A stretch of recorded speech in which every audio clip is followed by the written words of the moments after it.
Ya estamos con hoy, todo el equipo de Hoy Nos Toca para analizar principalmente esta rosca política que parece debilitada en la Argentina, aparentemente, ¿no? Hoy durante horas en el Congreso de la Nación ni la oposición ni el oficialismo se pusieron de acuerdo. Parece que ninguna de las dos partes tiene una visión como para entender de llegar a una resolución. Algunos en una posición totalmente enfrentada a la otra y por lo tanto así no se negocia. Es imposible poder dialogar si nadie se mueve de su lugar. Gise, quiero todos los chismes del día de hoy y no solamente lo que sucedió en Juntos por el Cambio y en Frente de Todos, sino también qué pasa con el resto de las fuerzas políticas, porque si no también terminamos siempre en la polarización que en algún punto limita mucho, achica mucho el análisis político. Sí, bueno, es que lo que pasa es que pensá que de 257 diputados, el Frente de Todos tiene 119, a ver, le están faltando. 119 está teniendo ahora, sí. Y 116 tiene Juntos por el Cambio, o sea, casi se reparte en la Cámara, eso es lo que pasa. 90% se reparte entre dos. Claro, es por eso, después tenés 2 diputados de la izquierda, 4 de la Baña. Quisieron interceder, ahora yo te voy a dar datos, pero finalmente están sesionando de manera remota. Acá es tremendo, como decís, que no se hayan puesto de acuerdo, pero es un congreso que en los 90, por ejemplo, cuando el oficialismo de turno, el menemismo, quiso privatizar las empresas de servicios públicos, no tuvo problema en sentar a un diputrucho. O sea, esa es la historia que tiene este Congreso. Entonces, claro, los artilugios de la política dieron para todo tipo de capítulos en la Argentina. Claro, o sea, es un Congreso que está lleno de trampas siempre. Entonces, se desconfían, digo, más allá de que no se puede decir, ¿cómo no se puede llegar a un acuerdo? Se desconfían totalmente. ¿Qué es lo que pasa acá puntualmente? Bueno, el Congreso tiene que sesionar en el recinto. Por supuesto, con la pandemia buscaron la forma, que también llevó tiempo, ¿te acordaste? Hasta que arrancaron y se pusieron de acuerdo, de sesionar de manera telemática, es decir, de manera virtual. Tardaron, se pusieron de acuerdo y decidieron hacerlo a través de un protocolo que se iba renovando mensualmente. El acuerdo inicial, esto dice la oposición, lo recuerda, era que básicamente a través de la manera virtual, se iba a votar leyes que no fueran conflictivas, es decir, en las que haya acuerdo, porque es muy difícil. Piensen que hablar por Zoom con los amigos y los parientes se complica. Imagínense 257 diputados por Zoom. Es casi imposible debatir. Entonces, se había armado un protocolo para, de manera consensuada entre todos los bloques, se voten leyes en donde no había problemas. Básicamente, para la emergencia y la crisis sanitaria. Se votaron 16 leyes, o sea, la oposición acompañó varias leyes. ¿Qué pasó? El 4 de agosto se venció ese protocolo. En lugar de renovarlo otro mes, Juntos por el Cambio, primero no hubo convocatorias a sesiones. Y ahora, cuando hubo convocatoria por parte de Sergio Massa para hoy a las 15 de la tarde, Juntos por el Cambio, mirando lo que había pasado en el Senado con la reforma judicial, que recordemos que lo que pasó fue que en 15 minutos se crearon 900 cargos cuando los proyectos que se tratan en el recinto primero se discuten. Sí, y a pocos minutos de votar. Se discuten y se genera dictamen en las comisiones correspondientes. Agregaron de manera manual y votaron sin que la mitad de la oposición se entere, porque eso es lo que hace que al no estar presente, ¿no? Bueno, sumado a que Cristina Kirchner había censurado el micrófono a varios diputados, dijeron: si nosotros renovamos por 30 días este protocolo para votar hoy leyes que nosotros queremos votar, que son incentivos al sector turístico y también sanciones a la pesca ilegal en Malvinas, ¿qué va a pasar después si quieren sancionar durante el mes de septiembre, o sea, por un mes rige el protocolo, la reforma judicial, que igual todavía no tienen el número, el Frente de Todos necesita 11 votos, pero los puede negociar? ¿Y qué va a pasar con la reforma previsional, que es también esta nueva fórmula de movilidad que quieren poner los jubilados? Dice, son temas conflictivos que no podemos votar de manera remota. Entonces, empezó ahí la negociación para ver pero qué una proponían. negociación en la que evidentemente si llevó tantas horas, no llegó a ningún tipo de puerto. Nadie propuso alternativas que puedan seducir al otro. O sea, desde un inicio también no hay distintas herramientas. Bueno, para tal cosa se sesiona así, para tal cosa se sesiona de otra forma. Casi 6 meses igual. No tuvieron tiempo como con los asesores que tienen y demás para pensar algunas ideas de, no sé, sesionar en otro espacio. Puede ser, no es que tienen que sesionar en el edificio, ¿no? No es obligatorio Pueden, sesionar. Además, Facu, sesionar. es su trabajo. Vos que Claro. cubrís negocios, ¿ves la cantidad de esfuerzo que hacen de protocolos? Y que se adaptaron casi inmediatamente. Empresas alimenticias, por ejemplo, que nunca pararon. Y lo Bueno, lograron. pero ahí estamos hablando de la necesidad de que te entre el dinero en el bolsillo. Cuando vos lo tenés garantizado es distinto. Pero bueno, hay una cuestión que tiene que ver con la cuestión judicial, que muchos dijeron que se ha llegado a escuchar que se podía ir a la justicia por cómo se está sesionando, y la verdad es que el Poder Judicial no interviene en el funcionamiento interno del Congreso. Pero ¿cuántas veces ya Negri amenazó con ir a la justicia? Después no pasa eso, quedan los medios. Vos podés ir a la justicia a denunciarlo y la justicia te lo va a archivar, o algún juez que tenga ganas puede llegar a preguntar determinadas cosas si son de determinada gravedad institucional. Lo que hace la justicia generalmente es esperar que salga la ley, porque si no es una intromisión de un poder dentro del otro. Pero volvemos a lo mismo, se empieza a discutir por qué no le dieron a la rosca política, por qué no lograron negociar, por qué realmente empiezan con las declaraciones en los medios de comunicación a sabiendas que lo que nos dice Nicolás, que después se hacen una denuncia en la justicia, no va a llegar a nada. Y en realidad queda después todo en los medios. La justicia lo que hace es el control. En concreto no queda nada. La justicia lo que hace es el control de legalidad. Supongamos que sale esta ley, va Negri a la justicia. Y el juzgado que interviene agarra y dice, bueno, a ver, ¿cómo se dio la sesión? Y ahí sí se mete, la sesión se dio así, así, así. ¿Cuál es el reglamento? A ver, tráigamelo. Dice esto, bueno, todo esto estuvo mal hecho, bueno, esta ley no corresponde. Ahora, si sabemos que conoces el recinto, en el recinto es real, está uno al lado del otro, ¿no? Una banca al lado de la otra, y si ponen una intermedia de la otra, pero como en los centros médicos... Pero esa no es la discusión. La discusión no es lo presencial. La discusión es que acá la discusión fue la interpretación del protocolo que crearon para sesionar durante una época extraordinaria como es una pandemia. Eso no existía antes. Crearon un protocolo por fuera del reglamento y para eso se pusieron de acuerdo todos los bloques, Pero para el poder protocolo sesionar. estaba dado porque no se podían encimar Por unos eso, con otros entonces, en el recinto. por eso. Entonces, lo que dice la oposición es, para renovar el protocolo tenemos que estar todos de acuerdo y no podemos meter cuestiones conflictivas. Tienen que ser leyes como las de hoy. Entonces, Claro. ¿qué propuso la oposición? La oposición propuso, prorroguemos por un día, para poder votar estas leyes que la oposición las quería votar, por un día el protocolo, y mañana nos sentamos a debatir cómo seguimos. Massa dijo que no. El oficialismo dijo que no. Esa propuesta la hizo Cornejo. Ritondo, que ahí tuvo un cruce con Máximo Kirchner, hizo otra propuesta. Dijo, bueno, ok, prorroguemos por 30 días, pero dejemos asentado que solo es para votar leyes como la de pesca y turismo de hoy y otras que tengan que ver con la crisis. Y excluimos reforma previsional y reforma judicial, que son temas muy polémicos, ¿no? Donde se hay que debatir. Dijeron que no. Del otro lado, ¿qué proponían? Entonces, más frente a todos dice, la oposición no nos puede decir a nosotros cuál es la agenda y marcarnos la agenda que tenemos que sesionar. Y otra cosa que decían también es, si ustedes quieren estar en el Congreso con la distancia, porque se sentaron 94 diputados, de la UCR 36, del PRO 44 y de la Coalición Cívica 14. Para el quórum necesita 129.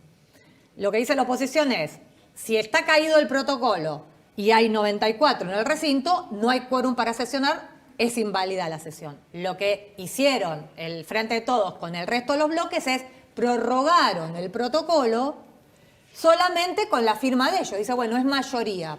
Pero lo que dice Juntos por el Cambio, nosotros somos 116. Había que hacerlo acordado. Entonces, no se pusieron de acuerdo. Acá el problema, por eso digo, no es si es tanto presencial o no.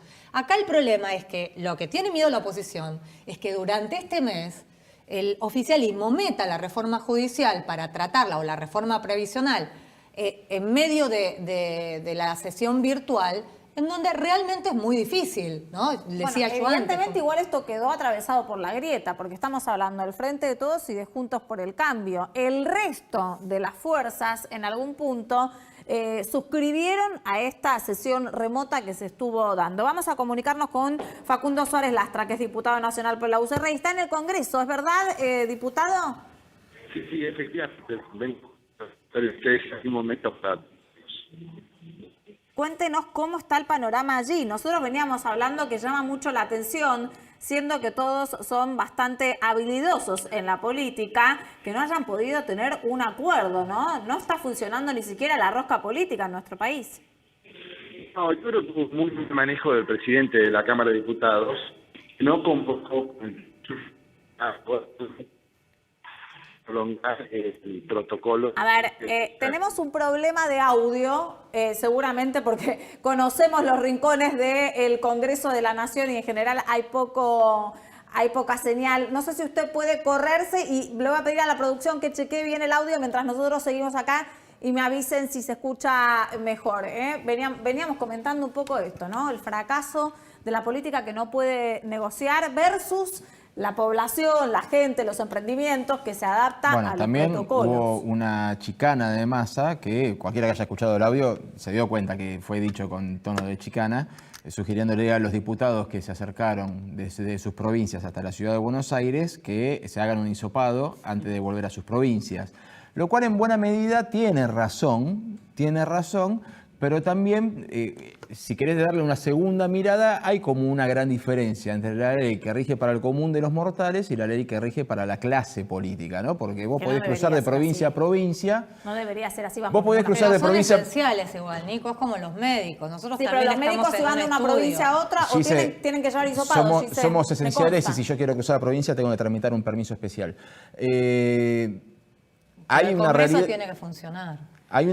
Estamos de acuerdo, pero estamos hablando de la situación sanitaria. Si ellos vuelven a la provincia, tienen que presentar un hisopado. Y además la mayoría son pacientes de riesgo, hay que recordar eso también. Sí, Muchísimos tienen más de 65 años. Hay una realidad que está marcada por eso y que, bueno, te deja perlas de gente que tiene temor, cuando se te contagia a uno, se te contagia a otro. Está la imagen del presidente con Bordet. Y es verdad, si yo quiero volver, si yo hoy llego de Córdoba a Buenos Aires y me quiero volver a Córdoba, si soy un ciudadano común y corriente, tengo que cumplir con todo un protocolo que lo más probable es que el legislador no lo necesite. Vamos a ver si ahora lo escuchamos mejor. Diputado Suárez Lastra, ¿nos escucha?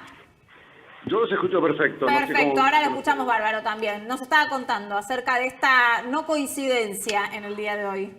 Sí, porque yo creo que inclusive este tema de los riesgos, de la salud, de que habíamos más de 90 diputados sentados en las bancas, y otra cosa que no se puso en evidencia, y lo quiero resaltar, es que había un quórum de 132, que es muy, muy chiquito, digamos, y aparte un quórum que pedimos que se verificara para que llamaran a los que aparecen, que están conectados, porque había algunas imágenes que no se veían. Nosotros creemos que ni siquiera ellos tuvieron quórum.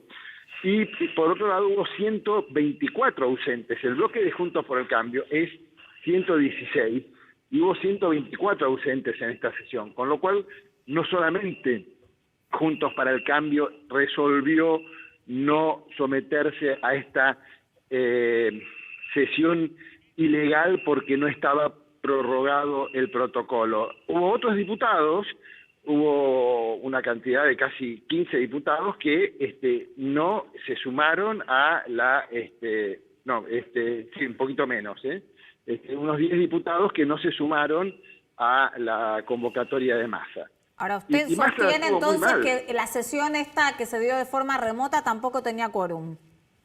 Sí, por supuesto, no tenía quórum. Primero porque no podía existir como sesión porque no tenía protocolo. Sí. Y nosotros la verdad que Massa, que desde el día 7, no sé si es el 4 que era el día o el 7 que se cumplían los 30 días de prórroga de la sesión anterior, que se había prorrogado con consenso de todos, Massa no convocó jamás la reunión de la web parlamentaria y convoca una sesión pedida por diputados cuando había caído el protocolo, que todo el mundo reconoce que había caído. Entonces, el que nos sometió al riesgo, la irresponsabilidad personal, fue el presidente de la Cámara, que convocó una sesión que para nosotros era presencial porque no había protocolo, y él pretendía prorrogar el protocolo de atropello, sin el consenso que el protocolo establece. Y cuando hablan de consenso, dicen mayoría de bloques. Digamos, el consenso en la Cámara de Diputados se llama Juntos por el Cambio. Somos 116 diputados. No hay un bloque que tenga el 10% de los diputados que tiene Juntos por el Cambio. Si estamos hablando de trabajar juntos, cuando hablan de consenso, no pueden obviar a la principal fuerza de oposición. Nos parece que no construye un discurso democrático el asociarse a fuerzas menores y decir tenemos más presidentes de bloque, como si nosotros fuéramos una fuerza equivalente, que nosotros gobernamos 4 distritos de la República Argentina, que estamos trabajando con el gobierno nacional en cada uno de los distritos que gobernamos para enfrentar la pandemia, que tenemos 500 intendencias, que sacamos el 42% de los votos. ¿Cómo pueden hablar de consenso sin nosotros? Y nosotros que tenemos vocación por trabajar y por legislar. Con lo cual nos parece que hubo un muy mal manejo de Massa, que ahora, por suerte, se empezó a retomar el diálogo y, bueno, esta sesión la vamos a invalidar, pero estamos dispuestos a combinar presencialidad con virtualidad, pero haciendo énfasis en que los temas complejos requieren más presencialidad que virtualidad, y eso lo dejamos muy en claro. ¿Retomaron el diálogo, dijo? ¿Retomaron entonces la negociación para ver cómo va a seguir de ahora en más el Congreso? Hubo 8 horas de conversación, sí, y ahora en el curso de la reunión, no sé qué pasó, pues estoy hablando con ustedes, pero Massa convocó, después de que tanto lo retamos que no convocaba, convocó a los presidentes de bloque a una reunión que se está desarrollando en este momento mientras se desarrollan las manifestaciones en el recinto, en la sesión en minoría que estamos protagonizando. O sea que el responsable del diálogo es el presidente de la Cámara de Diputados, que no lo había convocado. Vamos a seguir con todas las preguntas, sí, Nico. Diputado, buenas noches. Hace instantes vimos un video del diputado Wolf, del mismo bloque al cual usted pertenece, que decía que Massa lo anotaba como ausente, pero se lo estaba diciendo. O sea, que estaban dialogando y decía que estaba ausente. Acá Massa, que le acabo de decir que está dialogando con los presidentes de bloque en este momento, pasa media y dice, yo voy a desmentir todo lo que está diciendo sobre Massa con buena onda. Está bien, bueno, poco serio. Más allá del chiste de que hayan hecho, para el resto de los ciudadanos es un poco tensionante que después de 8 horas no sepamos qué van a hacer y se lo estén tomando con broma. Bueno, ahora van informada, ahora van a decir, sí, aparte estoy hablando y me interrumpen, pero de todos modos está lo que sí es seria la información que les estoy dando, como ustedes me estaban preguntando. Sí. Yo les estaba diciendo, en este momento están hablando. Bueno. Yo me salí a un pasillo donde pasa el presidente de la Cámara y me hace este chiste, queriendo flexibilizar el diálogo frente a lo duro que fuimos nosotros. Bueno, lo que yo le quería preguntar antes del chiste de Massa era, Wolf dice que denunció que Massa lo anotaba como ausente, pero se lo estaba diciendo. Y recién usted está diciendo que no se puede contar solamente a los presidentes de bloque, sino que se tiene que contar la cantidad de representatividad. ¿Qué es lo que dice el reglamento de funcionamiento de la Cámara de Diputados? No, el reglamento dice con toda claridad que las funciones son presenciales y se hizo un acuerdo para prorrogarlas en situación de emergencia como esta, sobre la base de un consenso de los integrantes de la labor parlamentaria. Y consenso en el diccionario de la Real Academia Española. En la tradición de los organismos internacionales, el reglamento de cómo funciona, por ejemplo, el Mercosur, en el Acuerdo de Paraguay, el Tratado de Asunción, establece que el consenso es la unanimidad de las partes. Lo mismo las convenciones de la OEA en la relación de cómo funcionan los países. Y en la política real, ¿cómo pueden hablar de consenso si la principal fuerza de oposición no es convocada a prorrogar el periodo de extraordinario que estamos viviendo cuando está vencido? No hubo consenso. La diputada Cecilia Moró cometió el error de decir acá no hubo consenso realmente, y tenía razón, no hubo consenso. En el fondo dijeron se impuso la mayoría, pero la imposición de la mayoría no es el consenso que establece el reglamento. Diputado, ustedes lo que quieren evitar es que en realidad en este mes se trate la reforma judicial, el impuesto a la riqueza, la reforma previsional. ¿Tienen atención en esos puntos o no? No, nosotros decimos que esos temas, por la complejidad que tienen que ser tratados en forma presencial y no virtual.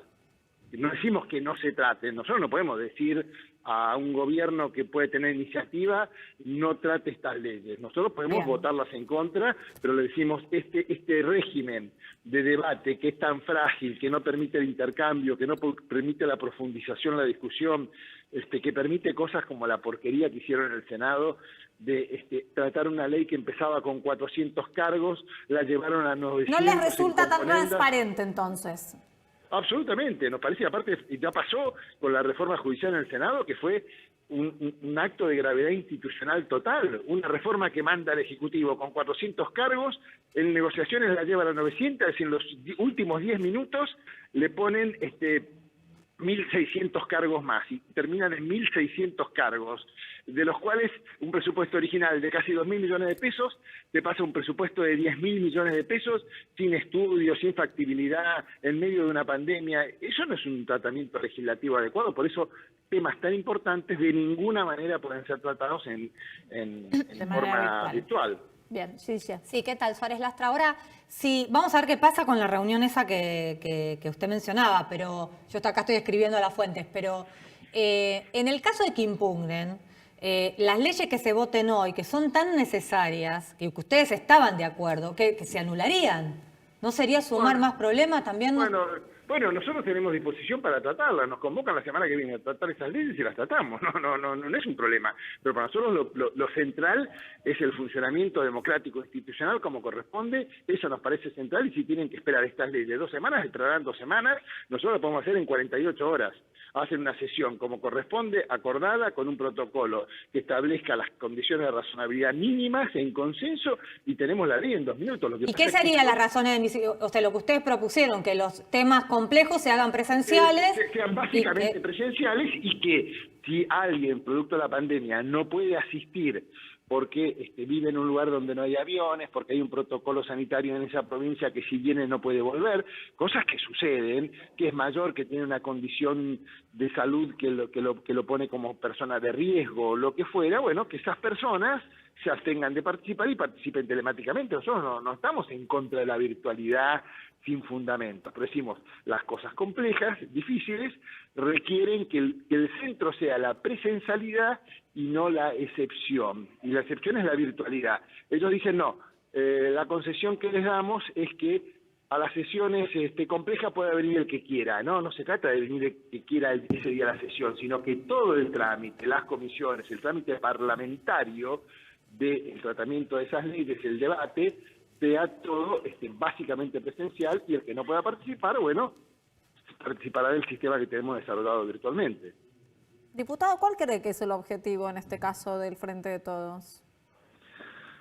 Yo creo que es una atropellada por demostrar poder. Creo que hay una tensión interna entre ellos que los lleva a hacer una sobreactuación en busca de generar una señal a la justicia de que tienen poder, que lo van a ejercer, y garantizar facilidades en los procesos judiciales cuando no impunidad de la vicepresidenta y de los miembros de su gobierno que están procesados en distintas causas penales. ¿Y cree que es propio del presidente de la Cámara? Porque en general Massa siempre ha sido, incluso por sus contrincantes, mencionado como un hombre de diálogo, de búsqueda de consenso, se ha reunido con ustedes un montón de veces. Por eso nosotros estábamos con la expectativa de que en la reunión de hoy, con los diálogos que estamos procurando tener y que se están desarrollando, Massa pudiera ser el Massa que, con todas sus contradicciones que tiene, evidentemente, pero que no fuera el Massa que apareció en el desarrollo de previo a esta sesión, en la convocatoria de esta sesión paralela que se hizo, que parece un Massa metamorfoseado en Cristina Kirchner. Paco. Diputado, de cara a futuro, entonces, los proyectos de ley que se van a tratar, ya sea de forma virtual o presencial, ustedes desde Juntos por el Cambio tienen pensado apoyarlos con ciertas modificaciones. Me pregunto, por ejemplo, el impuesto a la riqueza, o directamente piensan votar en contra. Nosotros el proyecto tal como viene no nos parece que tiene una mala técnica, que tiene problemas de equidad, de constitucionalidad, que es un proyecto malo, digamos, sin perjuicio de que se pueda ver qué recursos se pueden buscar con la gente que tenga más posibilidades, con otros temas que den la clara señal de cargas compartidas, del principio de esfuerzo compartido, que el sector público haga algún esfuerzo, que los expresidentes que cobran jubilaciones de 800.000 pesos o jueces que cobran jubilaciones de 700.000 pesos también sufran un descuento en sus haberes durante el periodo de la pandemia. Más todos los funcionarios públicos de los 3 poderes, más los funcionarios públicos de las administraciones nacionales, provinciales y municipales que cobren más de 100, 150 mil pesos, que también se les vaya haciendo pequeñas disminuciones a los que cobran eso, del 5% hasta llegar a un 20% a los que cobran más de 300 mil pesos, digamos. Dar señales de que el esfuerzo lo hacemos todo, no que se va a cazar al zoológico de 12.000 personas que ni siquiera se sabe bien si es constitucional lo que se va a hacer. Digamos, no nos negamos a que se trate, es una iniciativa de diputados, se tiene que tratar, pero lo vamos a mirar con toda la atención que una cosa tan importante requiere. Ahora, ¿por qué el Congreso Nacional no puede? ¿No? La legislatura, de hecho, estuvo sesionando en el Salón Dorado. Usted es de Capital, sabe lo que le estoy hablando. La legislatura también puede sesionar de forma remota. ¿Tan difícil es ponerse de acuerdo? Es que vinimos funcionando y estuvimos de acuerdo hasta ahora. Sacamos 17 leyes, venimos funcionando sin ningún problema. Por eso digo, Massa pasó a ser Cristina. Venimos funcionando perfectamente. Hoy es el día que cambia todo, donde en vez de buscar el consenso y el acuerdo, se lanzan a una sesión sin haber tomado el recaudo legal de haber prorrogado el régimen de emergencia que tenemos. Hoy volvió la grieta, ¿no? Abrimos el programa un poco hablando así, de primera manifestación, ¿no? Siempre estuvo, pero se manifestó como muy... Una barbaridad, pero no es nuestra culpa. Esto fue la irresponsabilidad del presidente de la Cámara, de este Massa, que por esta semana pareció Cristina, no Massa. Diputado, gracias por atendernos. Que tenga usted buenas noches. Creo que todavía le queda un par de horas más en el Congreso. Sí, parece que sí. Hasta luego, gracias. Hasta luego. Bueno, fuertes declaraciones, ¿no? Compara Massa con Cristina, siendo que Sergio Massa siempre intentó... Claro, y siempre intentó Sergio Massa como diferenciarse, ¿no? En el frente de todos y armarlo como una coalición que no todos piensan diferente. Sí, por eso te digo, el fondo de esta polémica es la reforma judicial. Digamos, no hay problema por las leyes que se iban a tratar hoy. Durante la tarde, ¿no? Los rumores políticos en esa negociación eterna de ver qué pasaba en el día de hoy. Empezaron como a dar información por parte también del sector más del Frente de Todos de que la reforma judicial no se trataría en los próximos 2 meses. Sí, bueno, la quieren, dicen que si no consiguen, porque no tienen el número, les falta 11 diputados en realidad. La quieren, dice Massa, el sector de Massa, quieren ver si la pueden presentar y sacar cuando se trate el presupuesto 2021. El problema ahora en septiembre más bien es el de la reforma previsional. Exactamente, sí. Eso tiene miedo. Ese tiene peso. Digamos, ese sería el que se trataría en esta prórroga, esta prórroga que la oposición dice que no es tal. El problema acá es que el reglamento de la Cámara tiene millones de años, entonces hay jurisprudencia, es difícil discutir y aún así a veces no se ponen de acuerdo con el reglamento. Pero esto es algo que consensuaron, que inventaron. Sí, también es como decís vos, ¿no? Que es el tema de la reforma previsional. Qué interesante el análisis, porque en la opinión pública y en los medios nadie está hablando de la reforma previsional. No. Claro. ¿Se conoce algún dato? Que además dato? es central, porque para los recursos, y en base al adelanto que hizo Guzmán ayer, de que el déficit va a ser del 4,5%, tiene en cuenta, en parte, que va a haber un recorte de las jubilaciones, o por lo menos de la posibilidad de que logren un aumento a tono con la inflación. Entonces, es un tema central. Estamos hablando de millones de personas y nadie habla. Está entre las 60 medidas que dicen que Alberto va a presentar, reforma tributaria. Bueno, igual tiene que ver puntualmente con, más que reforma previsional, con la fórmula, la movilidad jubilatoria. Y hay 3 puntos de reformas que son exigidas por el FMI, aunque no lo digan públicamente, aunque lo suavicen en la forma, en el diálogo y en cómo lo comunican a la población. Reforma previsional, reforma laboral y el déficit cero. Progresivo, pero que ya sabemos que no va a suceder en el corto plazo. ¿Querés renegociar los $45.000 millones de dólares? Estas son las condiciones. Pero bueno, estos 3 puntos también me dan pie, Nicolás, para poder evaluar en el próximo bloque con Victoria Yarrizo, que es economista, cuál es el panorama de la economía en nuestro país. Ya venimos.